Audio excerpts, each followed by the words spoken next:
Doctor Charandas महान जी, Bhupesh Baghel ji, PL Punia जी, TS Singhdeo जी, तम्रध्वज साहू जी, मोहन मरकाम जी, विधायकगण, अतिथिगण, छत्तीसगढ़ के प्यारे भाइयों और बहनों, आज छत्तीसगढ़ के नए विधानसभा भवन का शिलान्यास हो रहा है।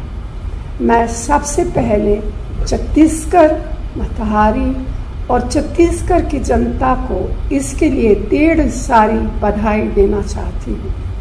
छत्तीसगढ़ की विधानसभा का गठन हुए 20 बरस हो रहे हैं, लेकिन विधानसभा का नया भवन अब बनेगा।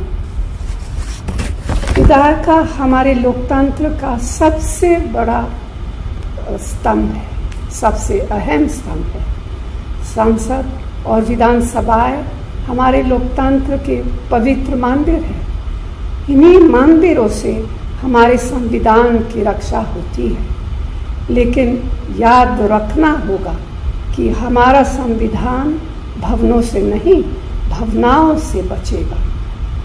इन भवनों से दूषित और गलत भावनाओं के प्रवेश को रोकना होगा, तभी हमारा संविधान बचेगा। हमने पिछले 7 दशकों में एक बड़ी दूरी तय की, कई चुनौतियों का सफलतापूर्वक सामना किया है और कई बड़ी समस्याओं से छुटकारा पाया है। लेकिन हम अपने पूर्वजों के सपनों से सब अभी भी बहुत दूर है। आज़ादी की लड़ाई के दौरान जो प्रण हमने किया था, उसे पूरा करने के लिए अभी भी बहुत कुछ किया जाना बाकी है। पिछले कुछ समय से हमारे देश को पटरी से उतारने की कोशिश की जा रही है। हमारे लोकतंत्र के सामने नई चुनौतियां खड़ी हुई है। आज देश 2 रास्ते पर खड़ा है, गरीब विरोधी, देश विरोधी, जनता को एक दूसरे से लड़ाकर राज करने वाली ताकतें देश में नफरत और हिंसा का जहर घोल रही। अच्छी सोच पर गलत सोच हावी होती जा रही। अभिव्यक्ति की स्वतंत्रता खतरे में है। लोकतांत्रिक संस्थाएं ध्वस्त की जा रही है और लोकशाही पर तानाशाही का प्रभाव बढ़ रहा है। वो क्या चाहते हैं? वो चाहते हैं हिंदुस्तान की आवाम, हिंदुस्तान के युवा, हमारे आदिवासी, हमारी महिलाएं, हमारे किसान, दुकानदार और छोटे व्यापारी, हमारे जवान सभी अपना मुंह बंद रखें। वे देश का मुंह बंद रखना चाहते हैं।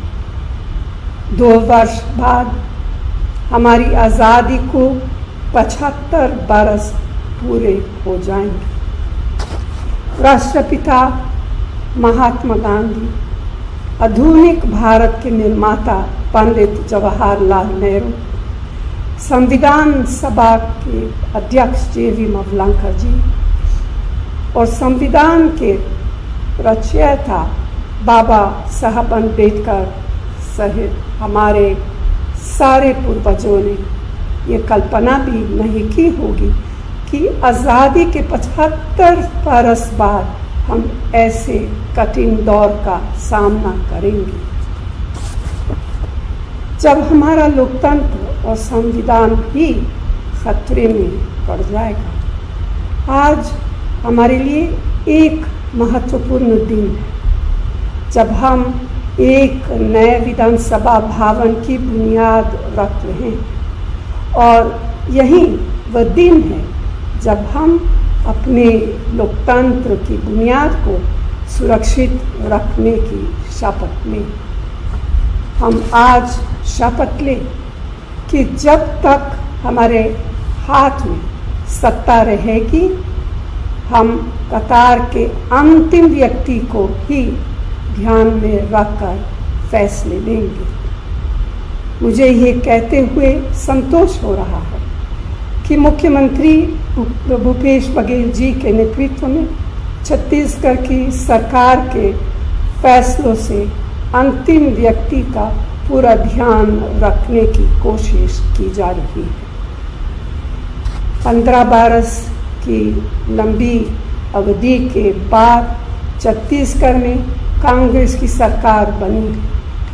हमारे तमाम साथियों को शहादत देनी पड़ी। पिछले वर्षों में छत्तीसगढ़ में जो हुआ वह उदाहरण है कि एक दिशाहीन और विचारहीन सरकार जनहित के बारे में कभी नहीं सोच सकती।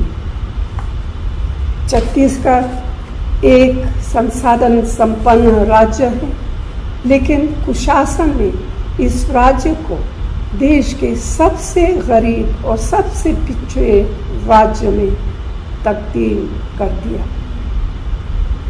मुझे प्रसन्नता है कि हमारी सरकार ने सही दिशा में काम करना शुरू किया है, चाहे किसानों की कर्ज माफ़ी हो, बस्तर के आदिवासियों की ज़मीन लौटाना हो, राजीव गांधी किसान न्याय योजना और गोधान न्याय योजना तक का सफ़र 1.5 साल में पूरा करना सराहनीय कदम है।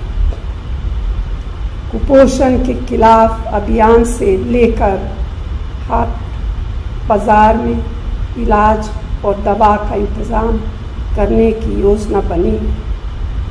तेंदुपत्ता के मजदूरों को उनकी मेहनत का सही भुगतान हो रहा है। यह खुशी की बात है कि भूपेश बघेल जी अपने सहयोगियों के साथ छत्तीसगढ़ में समावेशी दृष्टिकोण से लोगों के दिलों को जीत रहे हैं। यही सरकारों का कर्तव्य भी होता है। इन्हीं शब्दों के साथ छत्तीसगढ़ के नए विधानसभा भवन के शिलान्यास के अवसर पर आप सभी को बहुत बहुत शुभकामनाएं देती हूँ। जय हिंद।